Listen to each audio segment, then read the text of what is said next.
This is George Keaton. I'm here at the Mountain Creek Lake Park on the outskirts of Dallas and Grand Prairie. Can everyone hear? Also, I want to announce an event that's coming up today. But first of all, I want to show you all this wonderful park. As you see in the distance, there is Dallas Baptist Church and School.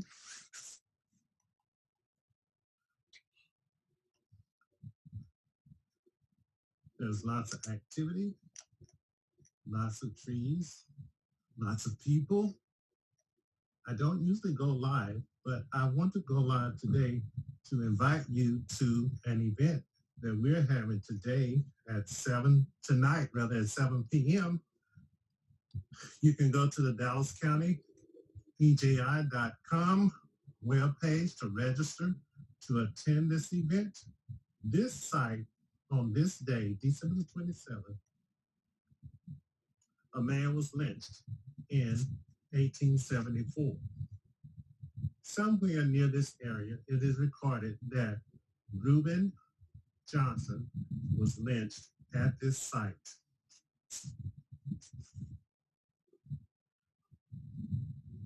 We will be having a presentation tonight if you'd like to hear more about him and what his life is about. Today, I came to commemorate his life, and I posted a post here on the post. It says, in memory of Reuben, also called Reuben Johnson, 1837 to 1874, gone but not forgotten. Oh, forgotten is misspelled, sorry about that. Gone but not forgotten, an innocent man was lynched near this area December the 27th, 1874. His only crime was to tell the truth in court.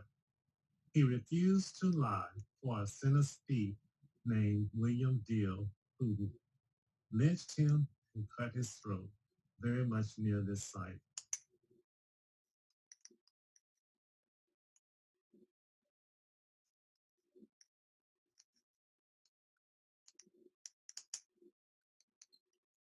Okay, everyone. Good afternoon.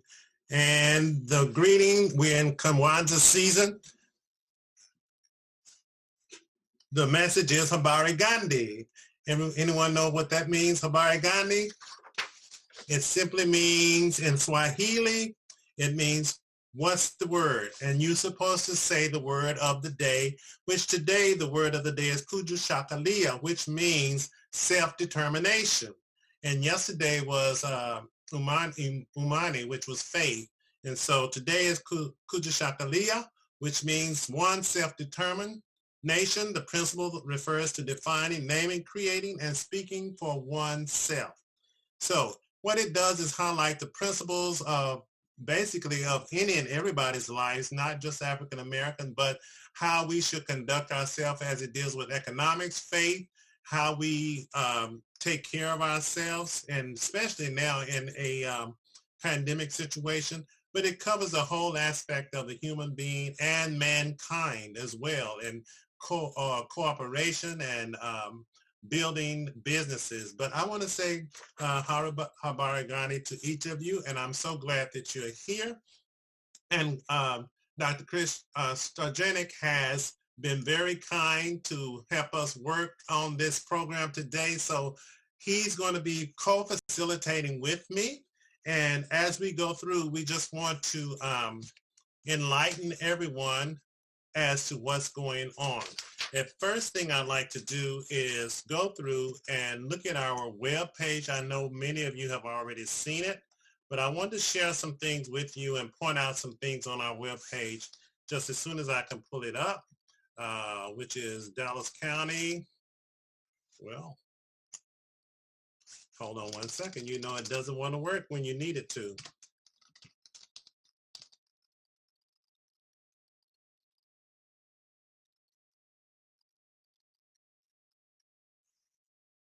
And let me share my screen with you so that you can see that.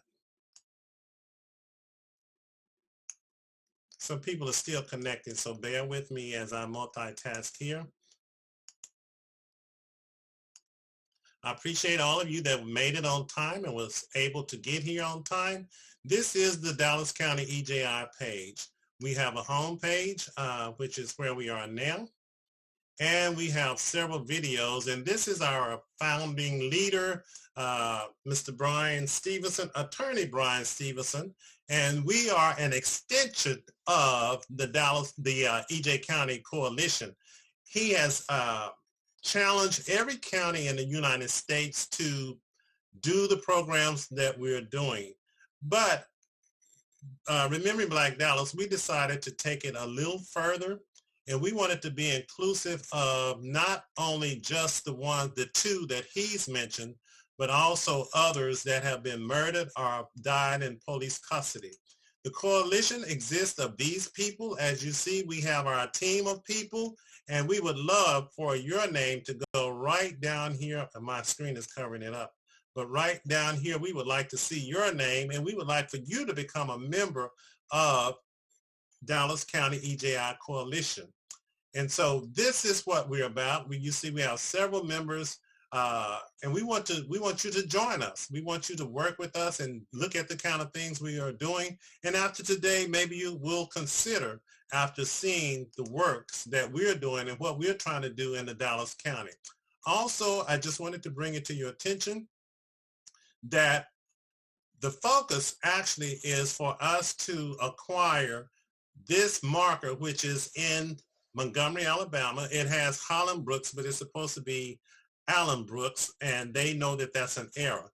But the focus that the EJI Coalition, the EJI in Montgomery has are two people in the county that fit in the time frame, which I believe is 1980 to 1920, 30. I'm not sure the exact date, but we had two that were lynched during that period of time, which were Allen Brooks and William Allen Taylor.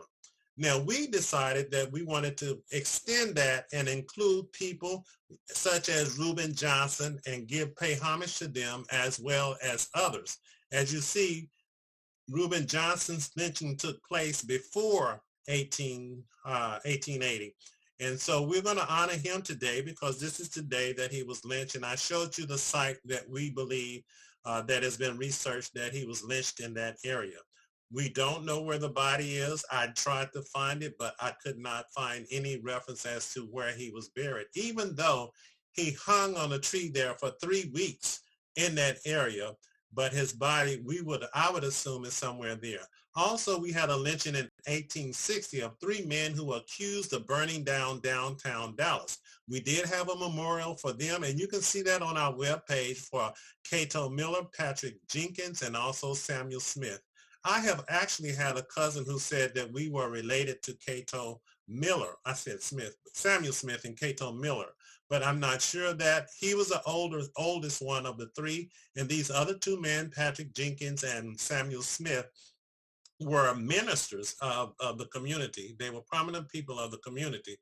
So this is where Martyrs Park takes place in the honor of these 3 men, even though these other people are out of the realm of the EJ project, but they are certainly under the umbrella of what EJI is about. Also,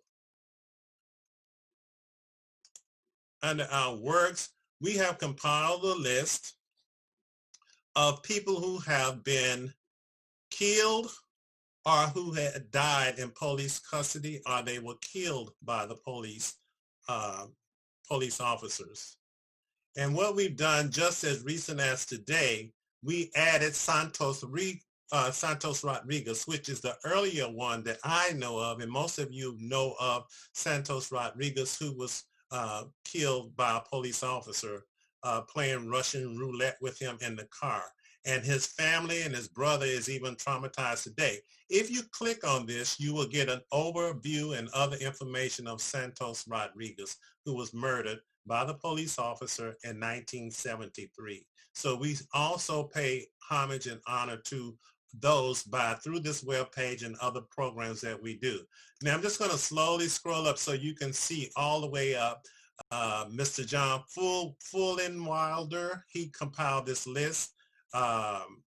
and we've been able to put it on our website. And as you see, it goes back from the early 80s all the way up into 2020. These people all have been killed at the hands or died in the hands of police force and officers. And this is just Dallas. And I'm sure that there are some that even still may be missing.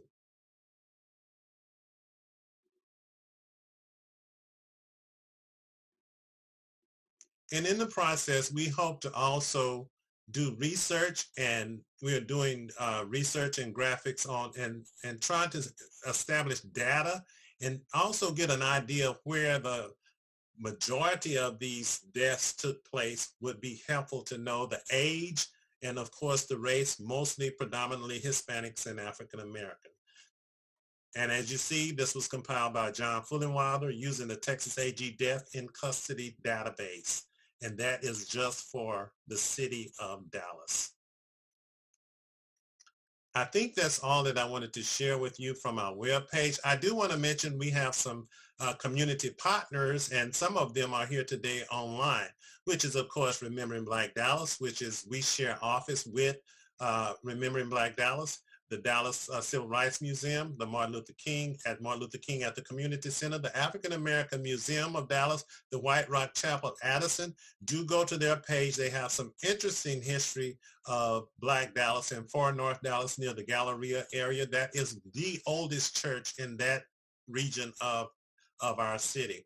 Also, the Dallas Heritage Village, their representatives are here. And also one of our partners are the City of Dallas, the Jackie Townsend Bear Creek Heritage Center. We're so proud to share, and what we do as partners, that means we collaborate and work together. And we also have, once again, volunteering opportunities that we would love for each and any of you to join in with us as we maneuver through and navigate through equal justice and these types of things that come up. And there are new ones that will still come up and arise as we move forward. And we would love to have you on board with us. Also, I would like for each of you that are on today to like our Facebook page. Miss Carrie Stewart, would you raise your hand? She is the facilitator of that, and we're so glad to have her. I'm going to ask Melissa Pricer and anybody else who's here with Dallas Heritage Village to raise your hand to let them know that you are partners with us. Or any other partners that are available, would you just give a show of hands? Why don't everybody turn on their video for a moment, if you would? I'd appreciate it. And so we can see you, and I see Evelyn is in with us. We're so glad that you're here.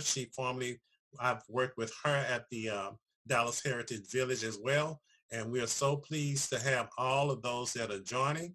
And also, let's have a show of hands of our members. We have several Dallas County EJI members. Raise your hand and hold it up, and so we can see who they are as well. And we're so pleased. There are some that are kind of shy. They're hiding behind their name, but that's okay. We still appreciate you being here, and we know that you're there.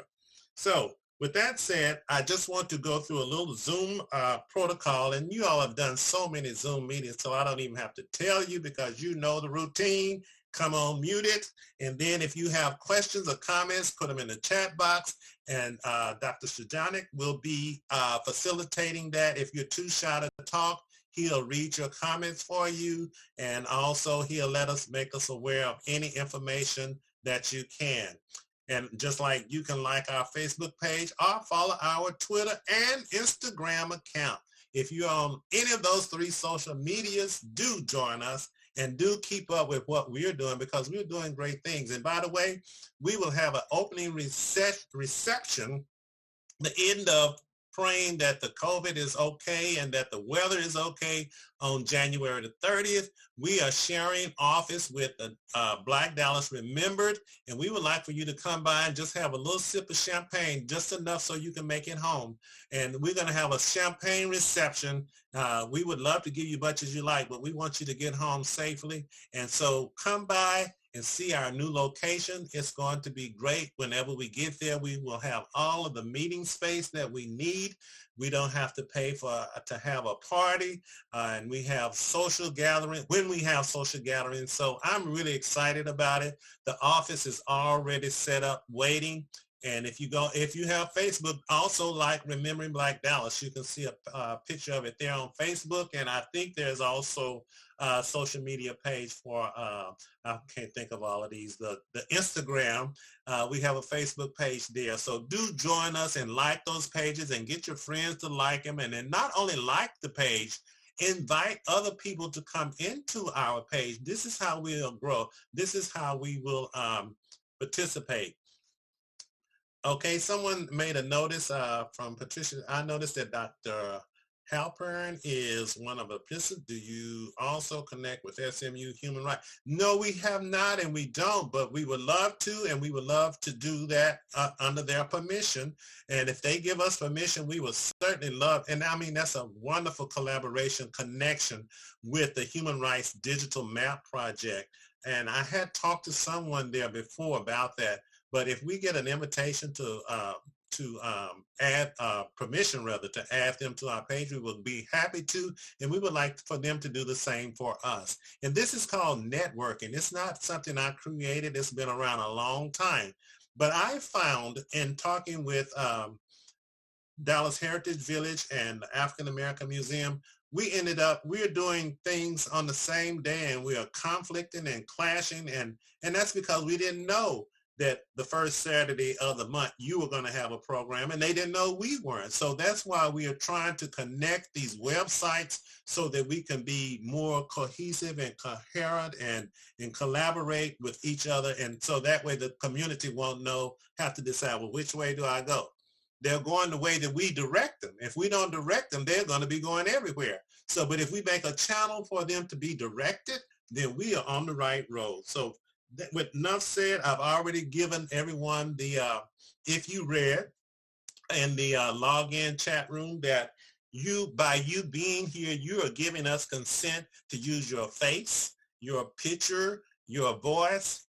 And if you're not and you disagree with that, now is the time to log off, and we'll see you. But if not, we're ready to move on. And we hope you understand that these videos will be used for educational purposes and put on our webpage, because you all have some profound information to share with us.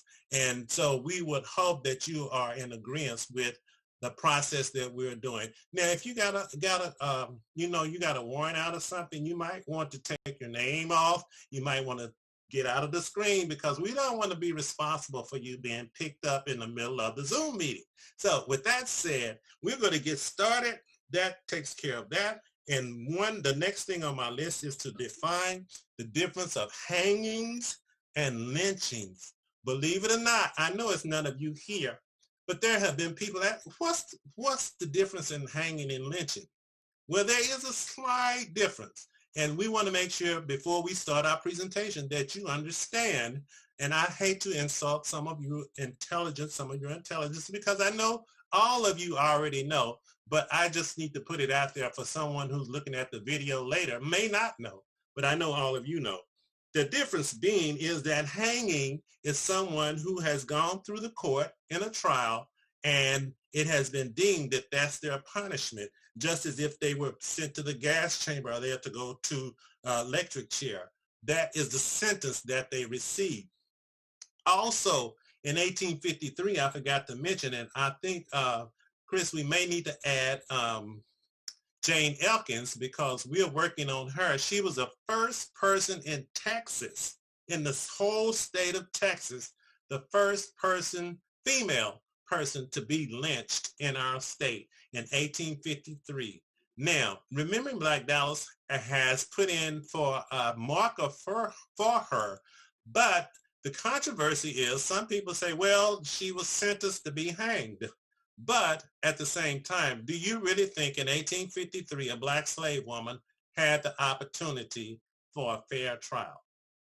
I looked at the evidence and I saw that they had none. So I went through the process along with Dr.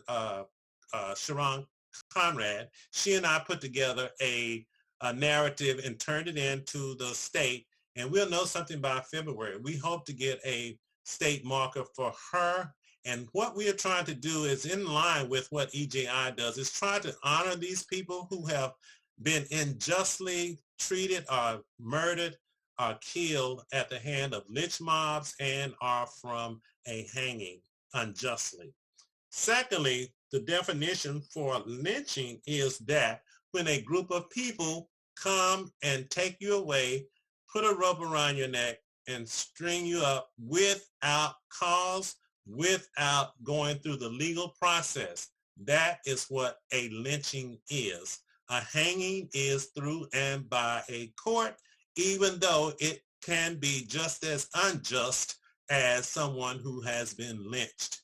So these are the things that we're looking at. These are the things that EJI works with, and it takes a strong person because we have to look at this, study this, talk about this, and you have to know how to debrief yourself after you go through hearing about atrocities that has taken place of African Americans and other minorities, and even some whites have been hanged and are lynched. So with that said, we're going to do a little preview of Reuben Johnson, and I'm going to have Dr. Chris Juranic to help me with it. And we have planned and prepared. We were up like 2 o'clock this morning working on this. So I hope that you all appreciate it. And even later on this morning around noon, we were still working, trying to pull this together. And we had to practice our 3rd grade reading skills, and so that we could make it come off more interesting. And what we've done is we're using the book Hangings and Lynchings in Dallas County by Terry Baker. He was I think a police officer or a Texas Ranger, and somehow he worked with law enforcement.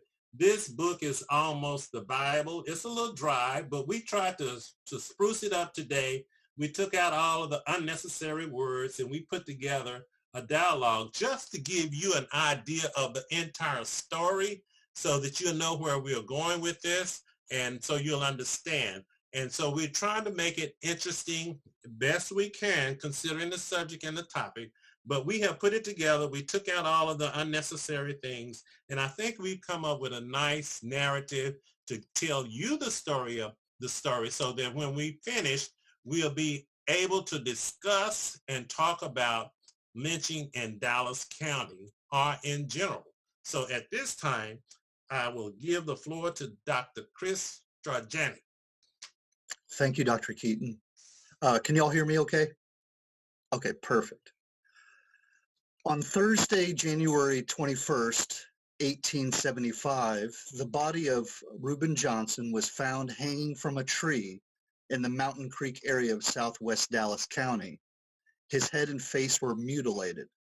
He had been severely beaten with clubs and his throat cut from ear to ear.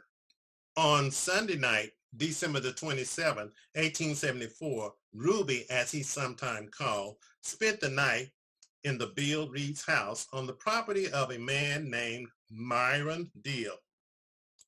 Deal, along with 2 other men, came to Reed's house, called Johnson out, and took him away. Reuben Johnson was not seen again until his body was found almost 3 weeks later on January the 21st, 1875. The sheriff at the time was Sheriff James Barkley. As the sheriff of Dallas County, when Reuben Johnson was found murdered, it was James Barkley's duty to investigate the case. 3 men, Marion Deal, William Bell, and Elijah T. Rice, were quickly suspected of killing Johnson and were arrested. All 3 were charged with murder of Johnson. In 1874, William Dill, the brother of Marion Dill, was accused along with 2 other men named Shackelford and Longley with the theft of wheat from a man named Harry Taylor. When the case was ready for trial, Reuben Johnson was the only witness for the state. On the night Johnson was murdered, Marion Deal tried to get him to swear that the night of the wheat theft, William Deal was at his house. Marion Deal was William's brother. thereby providing an alibi for his brother, William Deal. Reuben Johnson refused to go along with the lie, and in the end, it costed him his life. The people were listed in this case were Reuben Johnson, who was described as a mulatto male, age 37, born in 1837 in Mississippi. And of course, we know that was during slavery time. He lived in Precinct 2 in Dallas, Texas, which from my knowledge is the northern part of Addison, and coming down all the way down through to Highland Park area is part of Precinct 2. And also William B. Deal was a white male, born about 1853 in Alabama. Home precinct was number 3, Dallas, Texas. Also, Marion Deal, a white male, age 32, born about 1848 in Alabama. Home precinct was number 7, Dallas, Texas. In September 1875, Dill, Bell, and Rice were arraigned in district court for the murder of Reuben Johnson. The murder case against the 3 men came before the court in December 1875, but was continued because of the absence of an important witness. Sheriff Barkley captured the witness, who was then placed under a $250 bond and ordered to appear in court on the 11th of January. Reuben Johnson was on his way from Tarrant County to attend court in Dallas as a witness for the state in the case of William Deal, charged with the theft of wheat. Johnson stopped at the home of Bill Reed, but was taken from the house by Marion Deal and then horribly murdered. William Bell testified that Dill and Rice came to his house and they wanted to help them put Johnson out of the way. Bell further stated that he did go with Dill and Rice to Reed's house and they called Johnson out. Johnson went back in and put on his clothes and they told him he was under arrest and tied his hands. "We hung him. Dill put the rope around his neck," Bell said. Rice told him that he had told him that when he was up in Tarrant County, that if he had come down here, he'd be hung. Rice told him when he was let down that if he had anything to say it. He replied that he had nothing to say. After we hung him, Rice cut his throat with my knife. The trial began in mid-January 1876. The Dallas Daily Herald on January 21st, 1876 reported that Marion Deal was sentenced to be hung for the murder of Reuben Johnson. The 14th District Court minutes also show that Marion Deal was sentenced to hang for the murder of Reuben Johnson. For his part in the murder, Elijah T. Rice was sentenced to life in prison at hard labor in the state prison at Huntsville. Judge Hare overturned the motion by the defense for a new trial. The case was expected to be appealed. In October 1876, the cases against Dill and Rice were reversed and remanded back to Dallas County for a new trial. In 1877, murder case 2734 again came before the 14th District Court in Dallas. Attachments for the arrest of Marion Deal, William Beal, and Elijah T. Rice were issued by the court. Bell could not be found and was believed to be hiding out in the Choctaw Nation or in Missouri. The case was again delayed. In February 1878, the murder case against Dill, Bell, and Rice again came up for trial in district court in Dallas. After several days of testimony, the courtroom was crowded and ready to hear the closing arguments. J.M. Thurman for the defense spoke for nearly 3 hours, devoting a good portion of his speech to vilifying the Herald's reporter for biased articles of testimony that appeared in that paper. Thurman was followed by Colonel Hurt, who gave the speech for the prosecution. Aldrich was the county attorney. After the charge from the judge, the case went to the jury. The jury voted 11 for conviction and 1 for acquittal.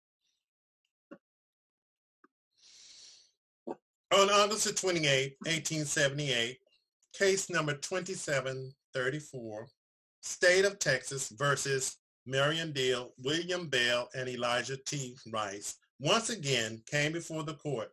The court ordered that bail for Marion Deal, the defendant, be fixed at $1,000 and that this case be continued by the state.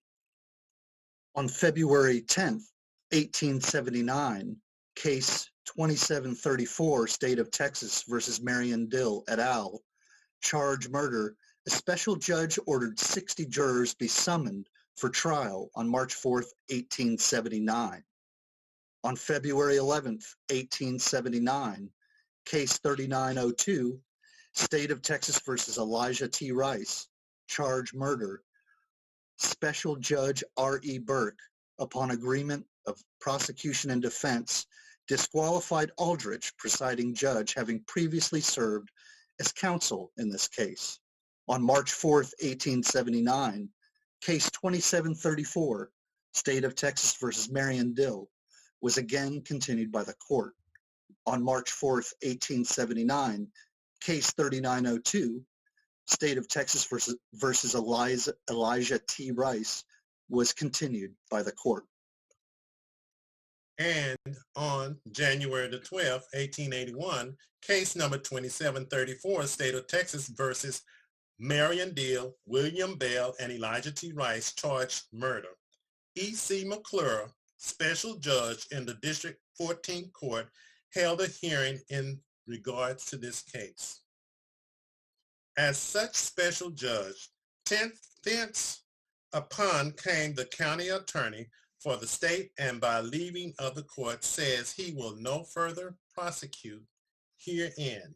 It is therefore ordered and adjudged that and decreed by the court that the defendant Marion Deal go hence without delay, and of this cause stands fully acquitted. E.C. McClure, special judge. From Dallas Weekly Herald, dated January 20th, 1881, Dill, Bell, and Rice. One by one, the roses fell. This perhaps the most important murder trial, and certainly one which created more intense than any other in the county, is finally off the docket. The state entered a null pros in Bell's case and secure his evidence against the other two. Dill and Rice were both convicted of murder in the first degree. Bell fled the state. The appellate court reversed and remanded. The state entered a null as to Rice to secure his evidence against Dill. In the trial of Dill, the jury disagreed. The state was unable to go to trial without the evidence of Bell and his wife. The case hung fire for nearly 5 years, and as of yesterday morning, the case against Dill was dismissed. While public opinion has been strong against these defendants, especially Dill, yet according to forms of law, they are free. Judge Thurman, the leading counsel for Dill, has justly received very high compliments for his able and successful defense of this important case. None but the most skillful advocate, it seems to us, could have succeeded in this case. The prosecution has been able, determined, and tenacious. Judge Hurt, Bauer, C., and others fought ably, but the defense has been victorious. Mr. Reuben Johnson died for what he believed was the right thing to do. When he refused to change the testimony he was about to give to the court, he was taken out, beaten, cut, and lynched after 5 years of trial, and delays and charges were dropped against the men who murdered him. Reuben Johnson died a hero. What a type of man was he? To stand in the line of death, and he relied on his convictions of truth. He must have been some type of righteous man. to stand firm on his beliefs of doing, saying the right things. But in our eyes, we saw no justice, but we do hope and pray that he will receive his just reward. At this time, that concludes our overview of Reuben Johnson. At this time, we're going to ask questions and have your insight and input. So if you don't have background noise, you can feel free to unmute yourself so that we can talk freely and we can have some conversations about this case. If everyone who would like to jump in and talk please unmute so that we won't delay our progress, our time in this presentation. Believe it or not, we've already covered a lot of time thus far, and it is so great to see each and every one of you. And we just had someone that's still having trouble connecting. I'm not sure what their problem is, but they might want to, let's see if I can put them in the waiting room and try to get them in again. And some people have a person dropped out. It could be just a technical issue, but at this time, we're so glad to see those of you that are just making it in, and we're going to have a discussion at this time. So I'm going to start it off with a question. I wrote down a few questions. I would think after 5 years of this trial, being in and out of court, why do you think justice was not served? And they spent years on back and forth in court, finding then after 5 years, a judge come up and say, well, they talked to, what is it, NOLO? In other words, we're going to take you off the record. We're going to erase your crime and go free. So what does that mean today? And what does that mean to you even now? Anybody have any comments? You have to unmute if you're talking. Dr. Keaton. Yes, sir. One thing that I thought that this story brought up for me is there's a lot of attention at the moment on like police brutality and how just the part of the justice system that involves judges, that involves the police.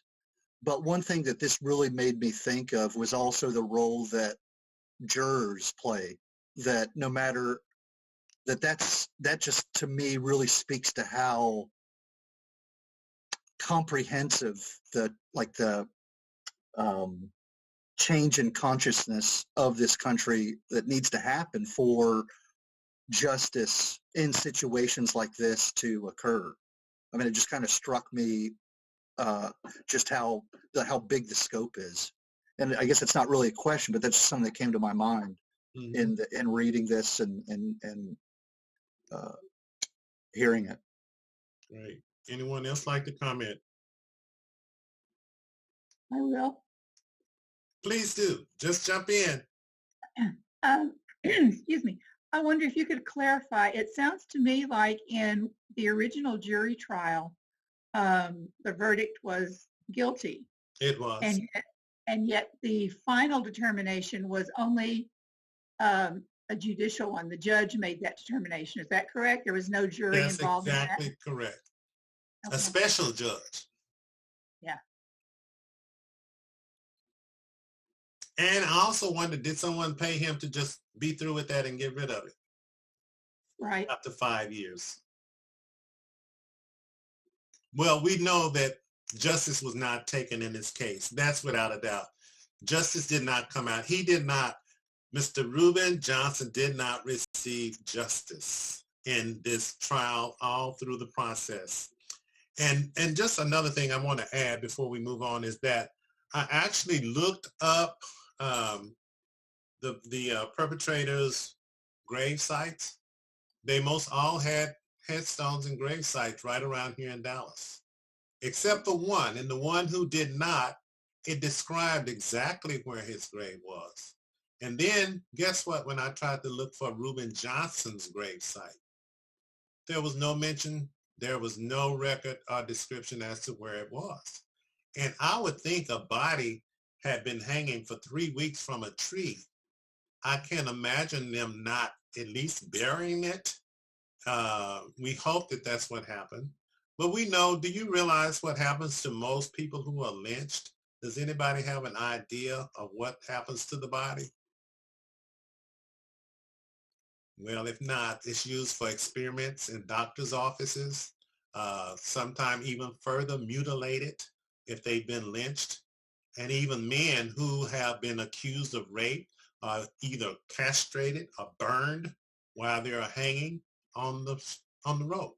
So and I really understood that I may not find the body, but I did at least look. But I'm sure that if it was a dead body hanging from a tree from 3 weeks, it should be somewhere around there. I cannot imagine them taking that body too far during those times when we just didn't have the technology and things that we have today. So that's why I was really moved when I went today to the actual site. I knew and was told that it took place somewhere near and in that particular park. And I put it on Facebook today in his memory, and that maybe other people will become aware of the situation of his life. So, and not only that, there's no other record of his life than the story of this, and it had not come out of Terry Baker's book, we still probably would not have known about him and about his life. And then I began to wonder, as a historian, did he have family? Did he have children? And I did kind of came to that conclusion that he may have. He lived on a farm with an Irish family, I believe they were from England, and worked on the farm as a farmer. It was a person.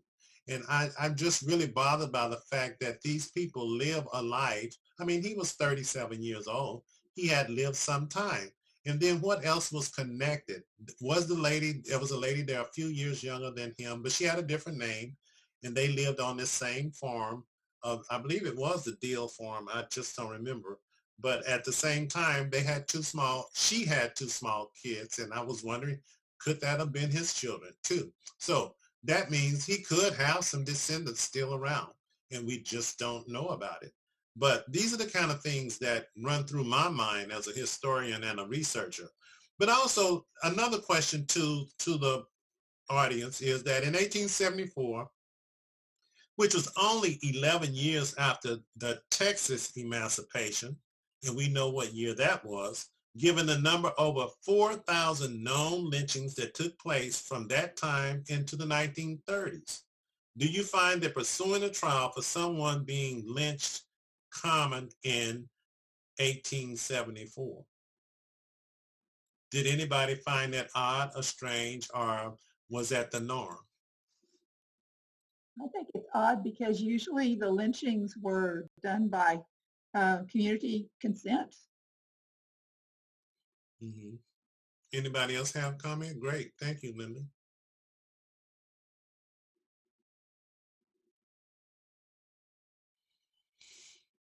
Lynchings with a trial, I think, is most uncommon. And I was really surprised. And not only that, even to take it another step, it went on for 5 years, a trial of a Black lynched man. And at the same time, lynchings over 4,000 took place. Well, not during that period of time, but in 5 years, I'm sure that we had at least a few hundred lynchings that were still going on right around Dallas, East Texas. And we're not talking about something in Mississippi, Alabama. We're talking about 8 miles from where I live, this lynching took place. This is not way out down south. This is right here in our city.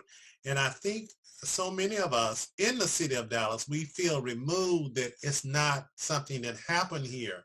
We're in denial, and we are in just not accepting that these things happen right around where we live.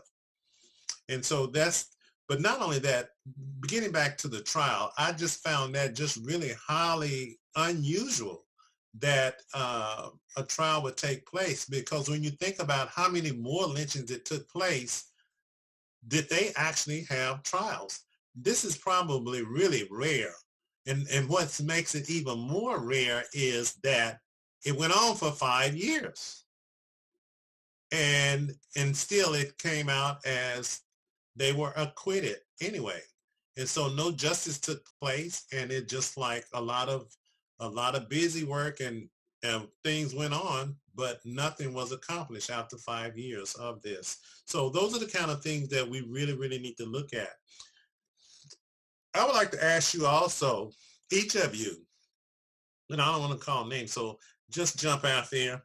What are the similarities or difference in the court system in the late 1800s and today? Do we see any similarities, or do we see any differences or changes from that point to today? Would something like this happen in today's time, in the 2000s? Would we have someone acquitted who was clearly had witnesses and was guilty? Does that happen today, or has things changed? Come on now. I don't want to call names. What do you think? Surely you have some thought. Katie, what do you think? Do you think this still happens today? Yes. And if so, do you have any examples of where it might have happened, or may be happening, or have happened? I think that it even this year, we kind of saw that happen with, maybe not being acquitted, the police or those men who shot Ahmaud Arbery, but maybe not acquitted, but very slow to have anyone press any kind of charges or anything. So I feel like it's still happening even this year, even if it, maybe not exactly the same way, but things are slow. People are slow to be punished or persecuted or whatever for these things, for their violence against Black men this year and women. Right. And I understand that Amber Geiger is appealing her case. What do you know, or anybody know anything about that? Because she clearly murdered and killed someone, but now it hasn't been has it been a year or two? But she's appealing her case. Do you think, and if so, she might be released? Does anybody think that she might be released? I wouldn't be surprised. That's a thought. Yeah, I wouldn't be either. But does anybody think she won't be released?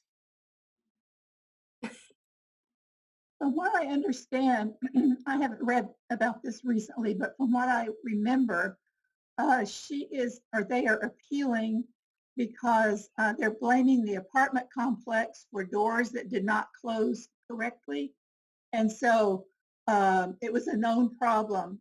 So when she got to the apartment she thought was hers and the door was ajar, he thought that it had been broken into. Mm-hmm. And so that's why they're putting the blame on the apartment complex. Mm-hmm. And this gives her an out as to why she thought that somebody was in her apartment. Mm-hmm. I think there was one other point, but I can't remember what it was. That the signage was confusing from the parking garage, and that she was tired. And so it was the apartment complex's fault that things were confusing. So they are trying to blame the apartment owners. Right. I can see that. But that doesn't negate the act itself. What she did, exactly. Right. It doesn't negate that. It may have aided it, but it doesn't negate it, if that makes sense. Exactly. Mm-hmm. Well, from what I remember, wasn't he just sitting down? I mean, he didn't advance on her. He didn't stand up. Wasn't he just sitting down watching TV, eating popcorn? Right. Yeah. So, And I personally find it hard to walk. If I walked in an apartment, the first thing you're going to do is you're going to see whether it's dark or not, or you have some TV light. Not only that, you're going to smell. And is it going to smell? And even the feel of it would not be yours. So I had some reservations and thoughts that, did she really think that she was in the wrong apartment? And not only that, police are trained, if you're not in threat, if you're not in imminent danger, you're not supposed to fire at someone unless they're pointing a gun or a knife at you. So with that alone, she was out of compliance with, even though she wasn't on duty, but she still have had that training. So I just don't buy a lot of that, but that's my opinion. And I'm sure you all others have opinions as well. But any other comments or thought on that? Cases that you find similar or different as they were in the 1800s up to today? Has the court system really changed any? There might be there's a comment question from Christy N that might be related in the comment in the chat, and that is, what prompted this one? What prompted this one to get a trial? What prompted this case of Reuben Johnson? Yes. I have no earthly idea. From what I've read, I know what I can tell you what I think prompted is the fact that another white man had something stolen from him. And that was like that let the worms out of the can, so to speak, because this white man said, I've been wronged, and this other white person did it. So that already led it into a case. But then when they lynched, when the thief added on to his trial, I think, because he then lynched the man who was to justify and give credit to the fact. So I think that's what brought him in. This black man is going to validate reasons for the theft so that he would get justification. But because they killed him, you have destroyed my evidence. So I think that had more to do with it than race than anything, is that now regardless it was a black man, you have destroyed my evidence. I don't think it had anything to do with Reuben, or would not have, if it was not, let's say it was, if it was a black couple who had their things stolen, it probably wouldn't even went to court. But another person has destroyed my evidence regardless of what it is. I'm going to use that, and then you destroy my evidence. So I think it was more of that than the fact that Reuben was lynched. I think that was really probably, a non-thought. It was more of, you've destroyed the evidence of what I needed to prove that this person stole from me. And I would imagine that he put the judge's feet to the fire to do something about it, as a way to still get to the thief. That's just my summation and idea of why it went this far. Because some wheat was stolen. Anybody else? There's a couple more comments. Rick Halperin put up a reference. And this is to what you were talking about earlier around what happens around lynchings to a person. See the book Without Sanctuary, A Photographic History of Lynching. It is now online. I have seen that book. It's a good book.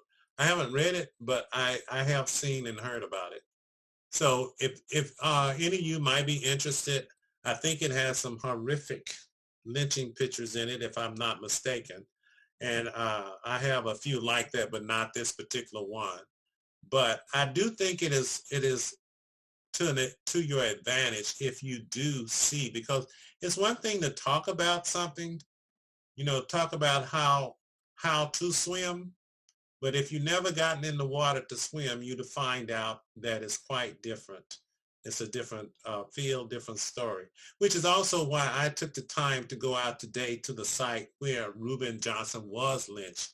It gave me more insight and more a feeling toward this whole project that we are doing in general, to go to those sites where these events actually happen. And it's an experience that I think everyone should participate and at least experience once in their life. Just like going to the Peace and Memorial Museum in Montgomery, Alabama, it is a moving experience when you see just hundreds of these people hanging over you. And as you keep going, it's just like you're being engulfed into all of these. They're not bodies, but they're the illusion of bodies hanging from the, and you're outside, so you don't get too claustrophobic. But as you go, it seems like it just closes in, and I think the floor goes down, and then as the floor goes down, you can see it's almost like someone being pulled up to be lynched. It's just real dramatic to see and experience. So going to the sites are also actually moving situations, moving for you, and an experience that anyone should have. One other question I have, and if you have questions that you don't want to speak, just put them in the chat box, and Chris will read them for us. But does anyone know of anyone who has been lynched or lynched in your family? Does anyone know of a lynching or hear stories from family members or other relatives or neighbors who have had someone lynched?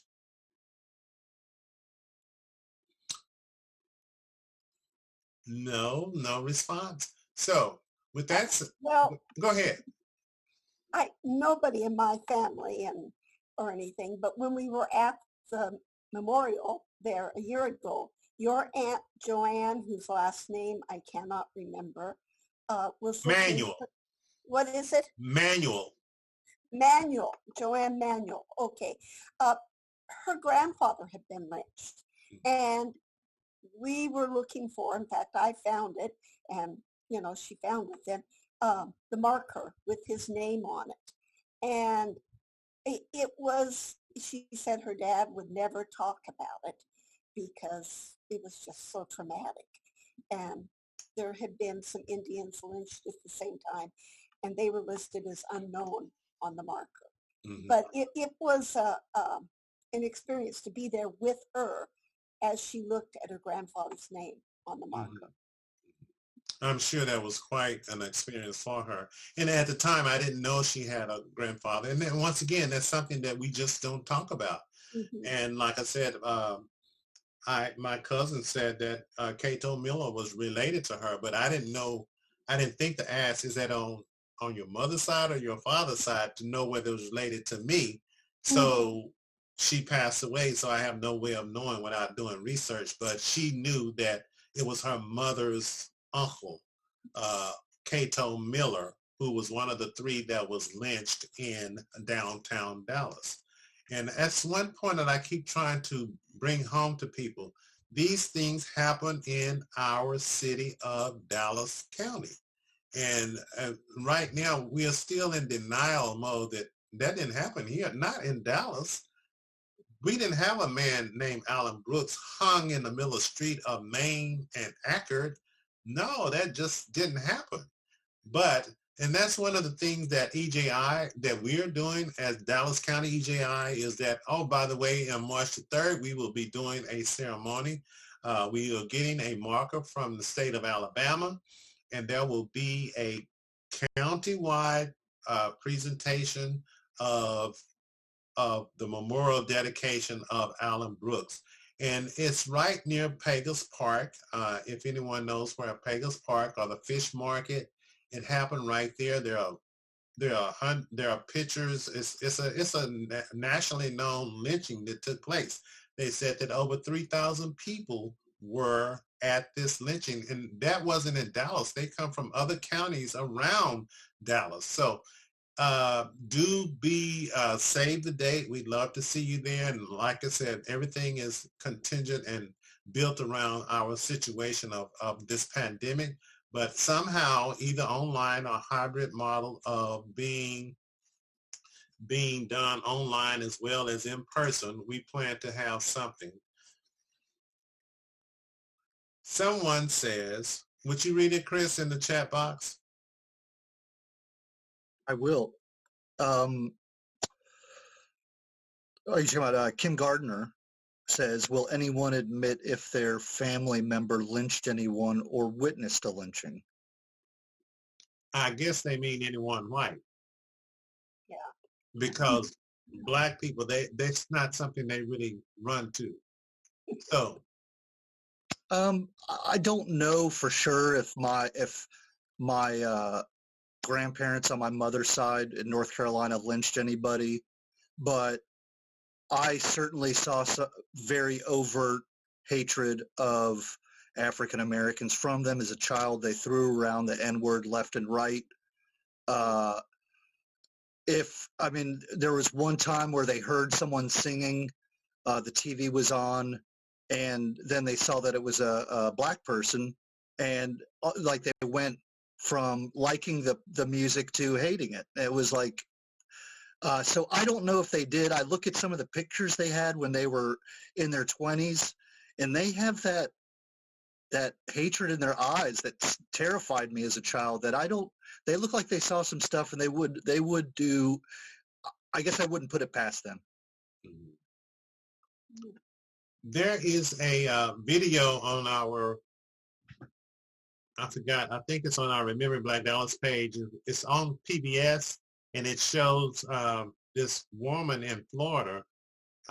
We did it on the Alan Brooks dedication on March 3rd, and I can't remember the name of it, but it was a PBS presentation, and this grandson had discovered that there was a man who had been lynched in their town, and he asked his grandmother about it, and she knew all about it, and he didn't understand why he never told her about it. And this happened in the 1930s, and it was in Florida, and she really found it hard to talk about it. It was a neighbor that she knew, that she had known, in the community, but also that happens many times. So people that were in their 80s in the black community, and probably, and I'm sure in the white communities as well, they knew and or heard of lynchings more than probably this general population that we have here. And at this point, I think, had I known to ask my grandmother, who was born in 1900, she probably would have known of some lynching situations. Matter of fact, she would have been old enough to know about Alan Brooks. She would have been 10 years old. I'm sure that she would have heard about it. And also, and I just, that's just something as a kid you never think to ask about because you don't know about it, first of all. But I believe she would have known about it, and as well as others. So that generation of people who actually heard or knew or seen lynchings, they are probably at a point of non-existence.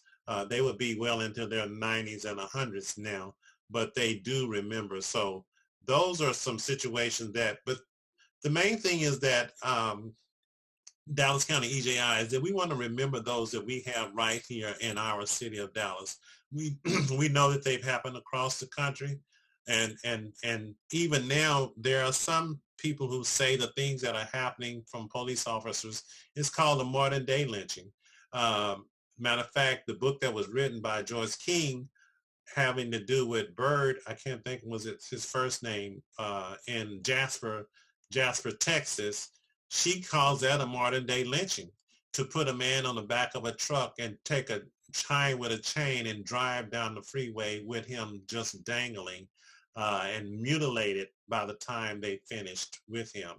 And to her, in her definition, is that that's a modern day lynching. And I think there are other situations like that. There's a book called by Reverend Michael Waters, The Cost is High. Does anyone know his book?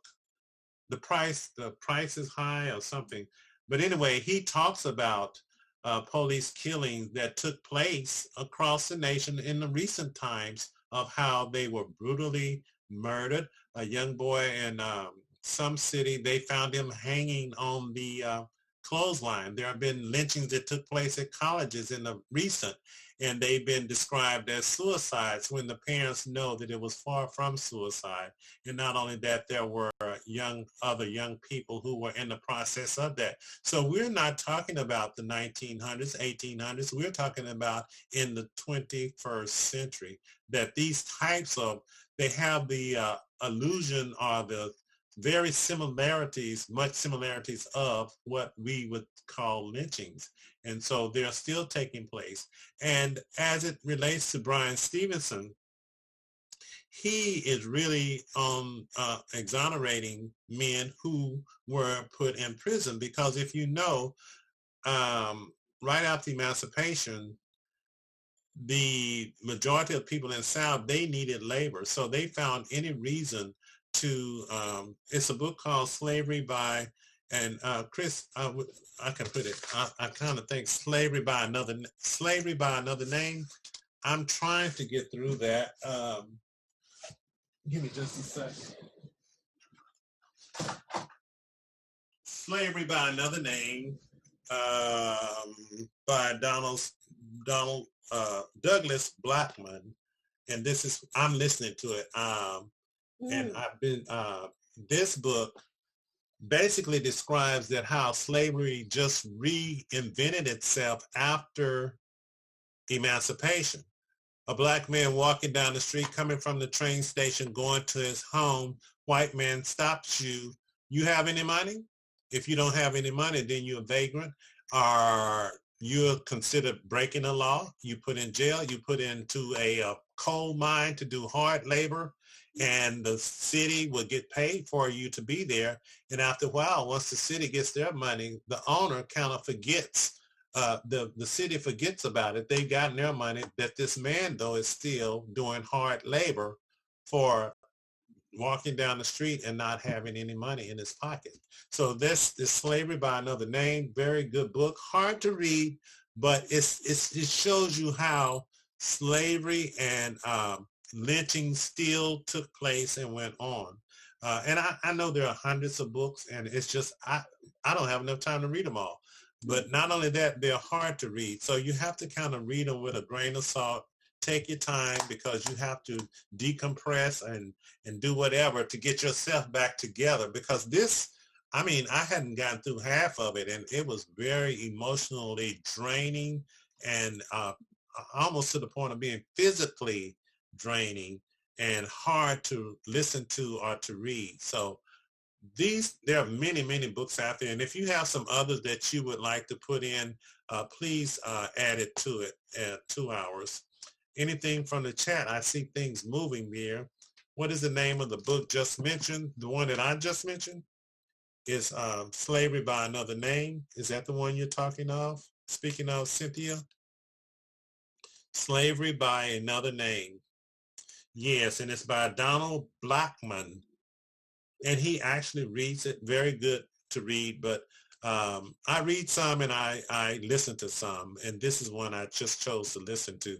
But it's very hard to read or listen to. And some of you might have some other suggestions. There are many, many books on lynchings, and actually I have probably over a dozen books on lynching with good intentions and slavery. But when you read the stories, they're just horrific. It's just so hard to believe that someone would treat another human being in the way that's, it's really, I call it sadistic. I can't think of any other analogy to place it with, but it's very, very hard to read. And so, but they're out there, and we have to keep educating ourselves and drawing other people into groups like this so that they can get an understanding. I went to, just a few years ago, I went to a meeting at City Hall, and they were talking about removing the Confederate soldiers. I, in my lifetime, had never actually felt hatred from people. They were so angry that these Confederate soldiers, this mockery of heroes, was being removed. And I could actually feel it. I now know what people say, you can feel the tension. It was something. And I've gone to a speaking presentation, and I've even had one lady tell me that, oh, with slavery, it wasn't that bad. It was just, they were just working. I mean, it was just a form of way of to work. And I think because of that, I realized that there are people still who are not aware, and for lack of a better word, ignorant as to how that affects someone to tell someone that, even though they might feel that way, but not even take the sense to think about how insensitive that might be to someone else or to a person who really never experienced slavery. And when you read and slave narratives, they are just so matter of fact. The Library of Congress has a collection of them. Mhm. It's the WPS, Lynn, that collects those. W, W, WPA, you mean WP, during the Depression? yes, they went around and collected stories in the I think it was 30s, WPA. and they transferred them to digital where you can read them. And I'm telling you, it's just, you just be surprised. You just be surprised. But with that said, we are almost at the end of our time. Does anyone need to make or would like to make any comments, announcements, or statements before we dismiss? Have any questions? Even though I probably don't have an answer, but you can still put it out there. Somebody else here might have an answer. I don't know a question, but I'm just really pleased that we have a local chapter of EJI. Yes, I am too. And I'm glad that so many are participating and being a part and really working hard. And Carrie, she's keeping up our web page, doing a wonderful job. And Katie, she's doing other things, but we are really getting along the way. And after we finish our two, now that you mentioned that, we have Alan Brooks and William Taylor. I have talked to a young man who lives in Rockwall, and he's trying to get the EJI marker. And unfortunately, the city of Rockwall is giving him pushback. And I think it's just because he's young. I think they need to see a little more mature face to come and confront them. So I told him, when you get ready and get the application, give us a call, because we need to be a backup for these other groups around us. Matter of fact, we're just not going to stop at those two that we assign. As you can see, we are already doing others outside the realm of William Taylor and Alan Brooks. We want to extend this, and we want to extend our skills and our talents to help people like him, who's in Rockwall, young man, probably not even 2021, but just intelligent and bright as he can be. But he presented this proposal to the city council, and they were just not hearing it and were not planning on having it. But I tell him, just go ahead and get your application and give us a call, and we're going to start out on the right foot.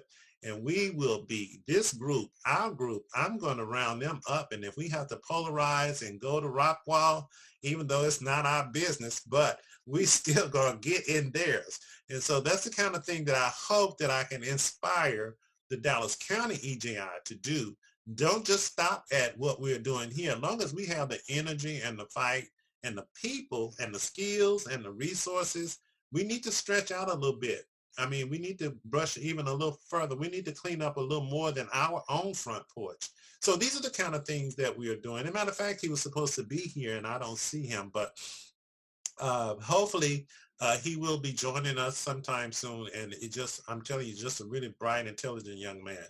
And I think he's working on his master's in somewhere he has finished.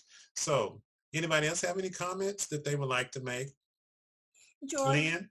yes, I noticed you're recording. Are you going to put it on the website or something? Soon as we figure out how to do that, yes. Okay, because none of the people up here were able to come.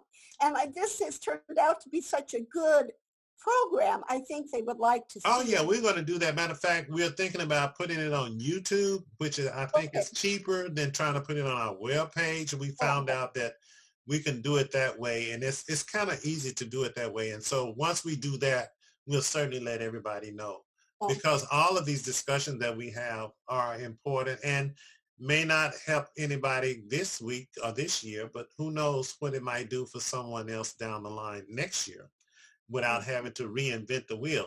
And we will honor, just to close up, we will be honoring Reuben Johnson next year. And also we're going to put him on the agenda to work on a historical marker for the year 2022. We are pretty much booked up for doing 2021, and the application only comes out every year. So starting next year for the year 2022, we hope to have composed a narrative for Reuben Johnson and get it out there in that park so that people will be aware. And as you see, it was a very vibrant park and a large Hispanic community, which I was surprised and did not know. But it's just hidden on the other side of the lake, just a large Hispanic community in the park. And they were actually having a funeral out there. They have their own cemetery, and they had lots of balloons, and they were doing music, and they were getting ready. And they had a picture of the woman on the shirt. It was a young woman. So, but they were having a funeral service, and it was quite different. And I kind of like different cultures and see how they express their things like that they are doing. So once again, I want to thank Dr. Chris Trajanic for his assistance with this program and what we've done. And it was just kind of last minute. We had to put it together, kind of snuck up on us behind the holidays, but we wanted to make sure that we come through and bring something of quality. And so good to see your face, Miss Cynthia Moore. Do you have a question, a comment for us, or you just want to wave? She won't do either. We hope I just want to thank you. I don't live in Dallas, but I have family from there. My family's originally from Louisiana. So where do you live now?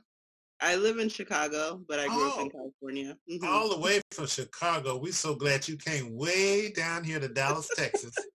And let your family know that lived here that they need to join us, and we'd be happy to just tell them to go to our webpage and keep up with what's going on, and come see us when they get a chance, and let them know that you sent them. Tell them, let us know that you sent them to us, and we certainly appreciate your attendance.